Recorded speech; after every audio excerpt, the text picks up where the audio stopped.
And when there seems to be no way, here comes my God with another one. God is so good. Like, God is all knowing. So he can connect dots in ways we don't.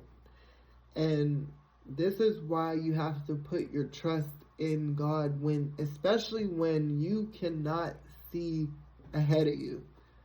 When you cannot see what what your next few months, years look like, when you cannot see your way out of a situation, you have to rely on God's voice because he's going to guide you to where you need to be. He sees all. He sees the obstacles in the fog in front of you.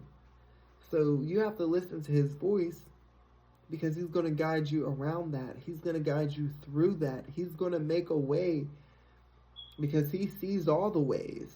You can't see all the ways.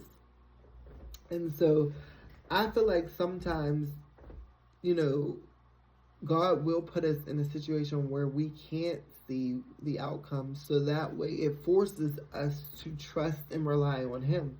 It forces us to hear his voice because he wants to keep pushing us to elevate us.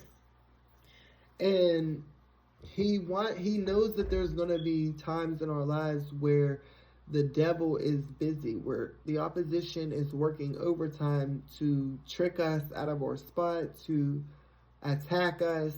He knows. And when all of that chaos is surrounding us, it sometimes can be hard to hear God's voice.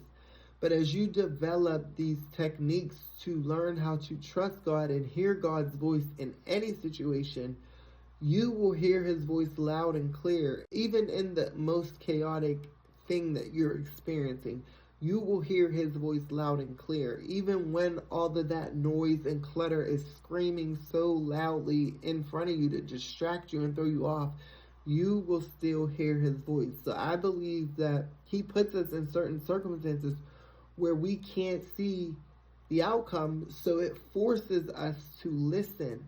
Because a lot of the times when we feel like we can see what we're doing and we know where we're going, then we stop listening. We stop hearing God's voice because now we're focused on what we see, and then we end up going down paths that we shouldn't have been down. So sometimes he will slow us down by making us blind to certain things. So now that puts us on edge and we're like, okay, wait a minute. I can't see. I need to really tune into God's voice and hear him because I need to trust him and hear his voice. And over time, as you continue to follow his voice, it's going to carry you out of those obstacles, and ways are just going to open up that you thought you would never. But that's why you have to have that faith that, listen, I can't see a way out of this, but I know my God, he has the way out. So I need to pay attention to him and hear his voice clearly.